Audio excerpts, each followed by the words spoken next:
L'offensive d'été de Vladimir Poutine contre Pokrovsk va de mal en pis. C'était déjà assez terrible pour le président russe que ses forces n'aient pas réussi à atteindre son objectif de prendre Pokrovsk avant la fin août. Mais maintenant, ses forces sont prises dans des pièges mortels. Ils perdent le peu de territoire qu'ils ont réussi à gagner, et ils sont repoussés à chaque fois qu'ils essaient de prendre une localité qui pourrait les rapprocher de Pokrovsk. Poutine a créé un nouveau broyeur de chair, et ce sont les soldats russes qui en perdent le prix. À Pokrovsk, ces soldats meurent en masse, avec 20 morts par mètre de territoire conquis. Selon Euromaidan Press, qu'il a affirmé le 27 septembre, dans un article couvrant les tentatives chancelantes de la Russie pour prendre la localité de Mirnarad, il a été rapporté que la Russie perdait environ 20 soldats par mètre de territoire gagné. Un mètre vaut un peu moins de 33 pieds, soit à peine plus de la moitié de la taille moyenne des soldats cherchant à le conquérir. Un soldat russe pourrait ramper plus loin, à condition de ne pas être détruit par les drones ukrainiens en tentant. Nous en reparlerons bientôt. Selon Euromaidan Press, la situation est si critique que les soldats russes survivants utilisent les réseaux sociaux pour décourager de nouvelles recrues. Les soldats affirment que ce n'est pas leur guerre et conseillent aux jeunes Russes d'ignorer les publicités de recrutement appelant à combattre en Ukraine. Ces soldats semblent dire « N'allez pas dans l'armée russe, Poutine vous enverra à la mort ».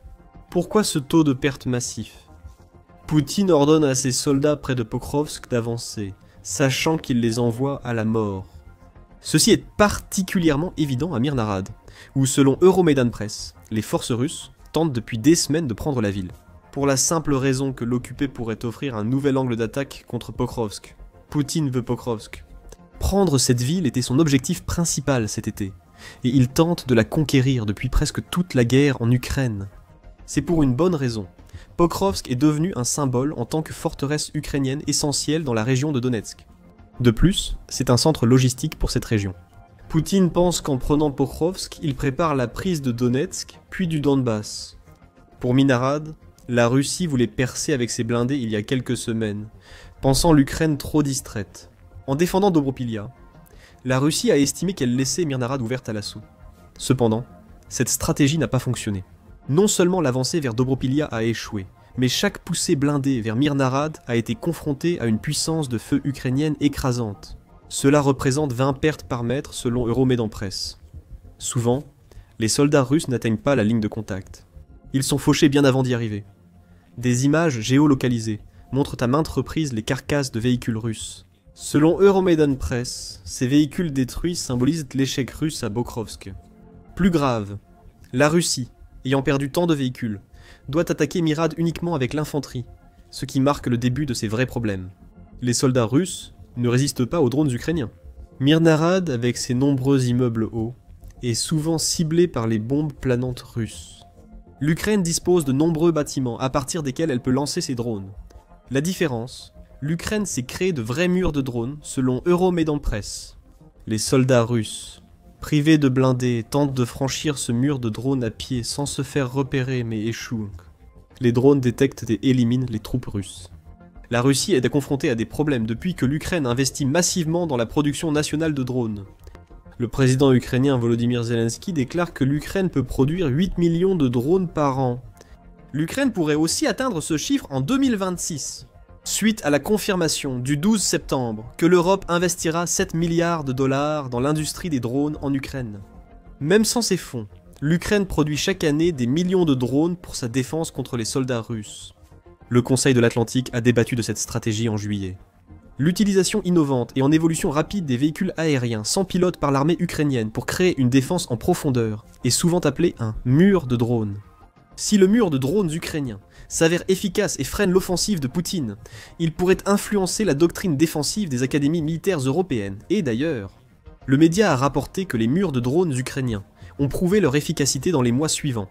L'offensive estivale russe a été freinée et n'a pas atteint les objectifs fixés par Poutine pour l'été. Et maintenant, les troupes russes essaient de se frayer un chemin à travers ces couches successives de drones. Ces soldats n'ont pas de blindage, ils n'ont pas de soutien, ils ont simplement l'ordre d'avancer. Même s'ils savent qu'un nombre écrasant de drones ukrainiens se dresse quêter sur leur chemin, l'issue est inévitable. Et c'est pourquoi 20 soldats russes meurent ou sont blessés pour chaque mètre qu'ils gagnent. Les drones compliquent déjà la tâche des forces russes de près de Minarad, mais l'Ukraine dispose d'un autre atout. D'énormes frappes aériennes, lors desquelles l'Ukraine utilise des bombes guidées jointes directes attaque-munitions, larguées par des chasseurs MiG-29, ont également décimé les forces russes. Euromaidan Press mentionne 2 attaques de ce type, précisant qu'une fois, l'Ukraine a utilisé des Joint Direct Attack munitions pour détruire un bâtiment minier rempli de soldats russes préparant une attaque. Ces soldats ont été anéantis en quelques secondes, selon le média, illustrant encore comment l'Ukraine élimine des troupes russes avant qu'elles n'atteignent Pokrovsk. Selon Euromaidan Press, la 2e bombe ukrainienne n'a pas explosé, mais ce n'était pas grave. L'Ukraine a envoyé des drones pour poursuivre l'opération et a détruit un bastion russe dans le processus. C'est cette combinaison de créativité et de synergie entre les différentes armes utilisées qui permet à l'Ukraine d'infliger de telles pertes à la Russie. L'Ukraine a mis en place une stratégie mêlant drones, frappes aériennes et opérations terrestres pour cibler des objectifs dont la perte affecte la Russie. Chaque frappe entraîne la perte de blindés, de personnel et parfois de commandants. La Russie est obligée d'envoyer ses troupes à pied parce qu'elle n'a pas d'autres options. Et c'est pour cela que la Russie a un taux de perte de 20 soldats par mètre. De nombreux soldats russes sont désormais dans une situation désespérée près de Minarad. En conséquence, les quelques Russes qui parviennent à s'infiltrer vers l'avant se retrouvent souvent piégés et condamnés, avec des drones qui volent au-dessus de leur tête. Il n'y a aucun endroit où se cacher. Une vidéo géolocalisée montre des opérateurs guidant des marines ukrainiens vers des infiltrés russes, cachés sous terre, selon Euromaidan Press. Voilà encore cette synergie. C'est la guerre interarmes à son meilleur niveau, et l'Ukraine s'est révélée être un maître dans cet art particulier de la guerre. Pour une analyse détaillée sur la façon dont l'Ukraine piège les soldats russes près de Pokrovsk, intéressez-vous à la situation à Dobropilia. L'offensive supposée détourner les forces ukrainiennes à Mirnarad a finalement illustré comment l'Ukraine piège les soldats russes dans des chaudrons. Découvrez dans notre vidéo pourquoi la Russie perd tant de soldats lors de ses offensives échouées contre Pokrovsk, sans issue pour s'échapper. Pour revenir à Mirnarad, la Russie avait l'intention de prendre la ville afin de la transformer en tremplin pour une nouvelle offensive contre Pokrovsk. Ce serait intelligent si la Russie y parvenait. Elle a aussi de nombreux opérateurs de drones. Ils pourraient travailler depuis les immeubles de Mirad, comme les opérateurs de drones ukrainiens. Mais la Russie n'a pas pris Mirad. Avec 20 soldats perdus par mètre gagné, cela n'arrivera pas. Ce rythme est insoutenable pour la Russie. Affirme Euromaidan Press. Finalement, l'Ukraine épuisera les forces russes. Pokrovsk, objectif final de Poutine dans la région de Donetsk, restera debout. Poutine a mobilisé environ 10 000 soldats dans la région. A rapporté Ukraine Informe le 30 août après l'échec russe à prendre Pokrovsk cet été. Viktor Traoubov, porte-parole du groupe opérationnel et stratégique des forces de Dnipro en Ukraine, souligne l'ampleur des échecs russes à la télévision ukrainienne Ukraine. Informe rapporte que la Russie avait mobilisé 190 000 soldats pour envahir massivement l'Ukraine. Traoubov a souligné que 10 000 hommes sont concentrés dans le secteur de Pokrovsk. Avant la guerre, Pokrovsk comptait environ 60 000 habitants. La campagne d'été touche à sa fin. Malgré des actions agressives et quelques progrès, la Russie n'a pas obtenu de victoire rapide. Pokrovsk reste invaincu. La Russie a mobilisé pour Pokrovsk plus de la moitié des forces jugées nécessaires pour l'Ukraine entière, mais a quand même échoué. Mirnarad reflète ce qui se passe partout à Pokrovsk. Même si la Russie avance parfois plus vite qu'un mètre pour 20 soldats perdus, ces rares gains à Pokrovsk ont coûté aussi cher. La Russie aurait perdu 124 soldats pour chaque kilomètre carré qu'elle a réussi à gagner pendant l'été. Elle compte également 210 000 soldats tombés depuis le début de 2025, a rapporté Gwara Media de Kharkiv en septembre. Ce n'est tout simplement pas viable, et la Russie le sait. Le 19 septembre, Oleg Pokhalkov, fondateur de Bloc-Notes Russie, a rencontré à Zaporijia Dmitri Rogojin, commandant du centre d'opération spécial Bar Sarmat. Comme Pokrovsk, Zaporijia est une ville que la Russie cherche à conquérir depuis le début de l'invasion de Poutine. Mais ils font face aux mêmes obstacles. Les drones ukrainiens et les assauts interarmes empêchent la Russie d'avancer. Rogojin a été étonnamment franc sur les raisons pour lesquelles la Russie perd tant de soldats à chaque avancée. Bien qu'il ait insulté l'Ukraine en répondant à Pokhalkov, Rogojin a reconnu à plusieurs reprises la supériorité tactique de l'Ukraine sur les deux camps. Après avoir déploré que la Russie combatte seule face à une Ukraine soutenue par des pays technologiquement avancés, Rogojin a reconnu que la progression russe coûtait très cher. Le Kyiv Post a couvert des parties de l'entretien, notant que Rogozin a souligné comment les combats sur les lignes de front se sont transformés en une guerre de position dans laquelle l'équipement russe est détruit avant même d'atteindre le front, et où les petits groupes d'assaut d'infanterie russes tentent d'avancer avec peu ou pas de succès. Cela se passe à Zaporizhia. En repensant à ce que nous avons dit sur Mirarad, vous verrez de nombreux échos de la stratégie de l'Ukraine. Dans ses brefs commentaires, Rogozin est entré dans beaucoup plus de détails sur l'utilisation des drones par l'Ukraine, notant que le plus gros problème de la Russie en ce moment est qu'elle ne peut tout simplement pas rivaliser avec l'Ukraine en termes de nombre. 10 fois plus que nous, a répondu Rogozin quand on lui a demandé l'avantage réel des drones ukrainiens. Ils n'ont aucun problème avec les composants, ni avec leur approvisionnement global en drones. Nous connaissons le nombre de drones longue portée, de 100 à 250 par jour, et ce nombre va augmenter. Imaginez l'énorme production. Rogozin souligne la différence dans la production de drones longue portée. Mais c'est sur le champ de bataille que le nombre supérieur de drones ukrainiens fait la vraie différence. La Russie essaie de rattraper son retard. En juin, le Moscow Times a rapporté que Poutine a appelé les fabricants de drones russes à augmenter la production. Des 15 millions produits en 2024 à un nombre jugé suffisant par Poutine. En juin, la Russie produisait 16 fois plus de drones par mois qu'en 2024, soit 24 millions sur l'année. C'est loin des 8 millions potentiels de l'Ukraine. La plupart de cette disparité concerne les drones à courte portée qu'utilise l'Ukraine pour créer des murs de drones à plusieurs couches. Au final, tout cela est assez simple. L'Ukraine combat l'avantage en effectif de la Russie avec des milliers et des milliers de drones qui accomplissent désormais les tâches que les soldats ukrainiens faisaient auparavant. C'est pourquoi la Russie se retrouve à perdre 20 soldats pour chaque mètre gagné dans des endroits comme Mirnarad. La Russie engage des hommes dans une guerre de drones et semble avoir une réponse naturelle à ces problèmes. Détruire les usines de drones ukrainiennes n'est pas vraiment possible, comme l'explique Rogozin. Certains composants sont importés, mais la plupart sont fabriqués en Ukraine, loin du front, notamment à Ternopil et Lviv. Ce sont sans doute des usines souterraines, gardant le secret grâce à des conseillers occidentaux, britanniques et américains. Cela rejoint la plainte de Rogozin sur l'aide technologique reçue par l'Ukraine. Le vrai problème pour la Russie est l'affirmation que les opérateurs de drones ukrainiens agissent là depuis des usines souterraines. La Russie dispose de missiles capables d'atteindre la périphérie de l'Ukraine. Elle dispose aussi de bombes anti-bunkers, comme le KH-59 MKM à ogive pénétrante pouvant détruire une usine de drones ukrainienne. Le problème avec ces usines, c'est qu'elles sont difficiles à localiser, d'où l'intérêt d'être sous terre. Selon Rogozin, l'Ukraine peut compter sur ses partenaires occidentaux pour garder secrètes les localisations de ces usines.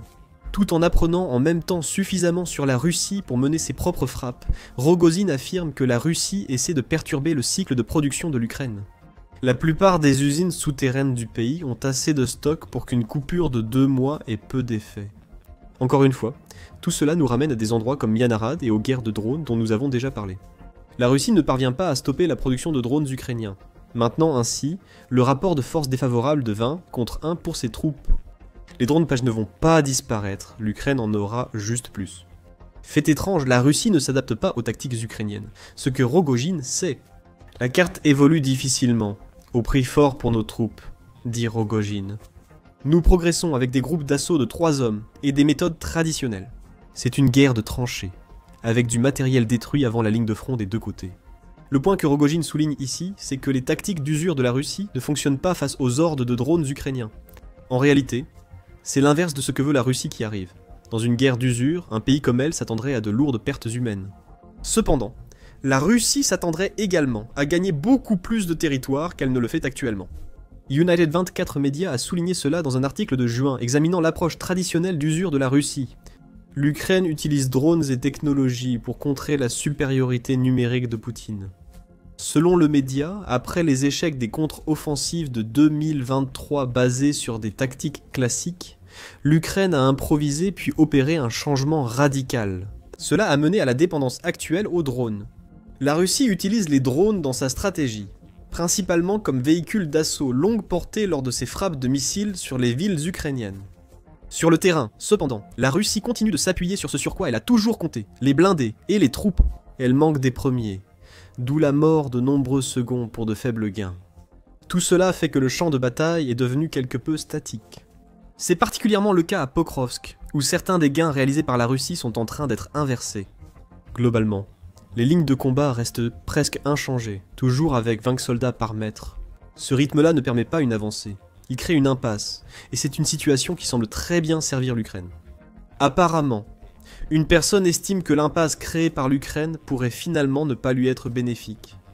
Il s'agit de Valery Zeluzhny, ex-commandant de l'armée ukrainienne et actuel ambassadeur au Royaume-Uni, selon le Kiev Post. Rogozin estime que la stagnation du champ de bataille désavantage la Russie, comme l'indique son taux élevé de pertes. Zeluzhny, en revanche, avertit qu'un champ de bataille statique pourrait également représenter un problème majeur pour l'Ukraine. Dans un article pour Zerkarlo Tijnaya en septembre, Zeluzhny a comparé la situation de l'Ukraine à la Première Guerre mondiale, affirmant que cela dure depuis longtemps. Les défenseurs dominaient grâce aux mines, à l'artillerie, aux barbelés et d'autres défenses, créant une impasse. Un peu comme celle que l'on voit en Ukraine. Mais finalement, il souligne que les attaquants ont fini par comprendre comment percer ces lignes défensives parce que les défenseurs n'ont pas réussi à avancer.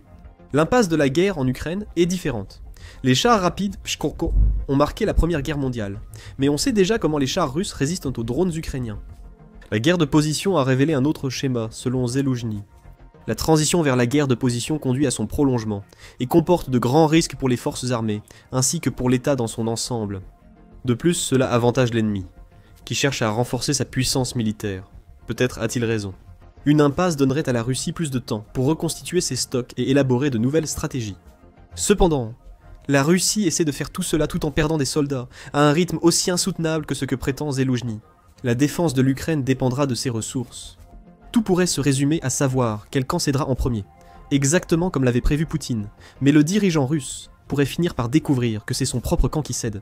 Surtout si le mieux que ses forces peuvent faire, c'est avancer d'1 mètre pour 20 soldats perdus. Un nouvel obstacle pourrait encore freiner la progression déjà difficile de la Russie. L'hiver si long, la saison qui a autrefois bénéficié à la Russie lorsque d'autres nations l'ont attaqué, le général Hiver trahit désormais la Russie. L'Ukraine a inversé la tendance. Découvrez comment dans notre vidéo. Si vous avez aimé cette vidéo, abonnez-vous à The Military Show pour d'autres reportages sur les échecs russes en Ukraine. Merci de nous avoir suivis.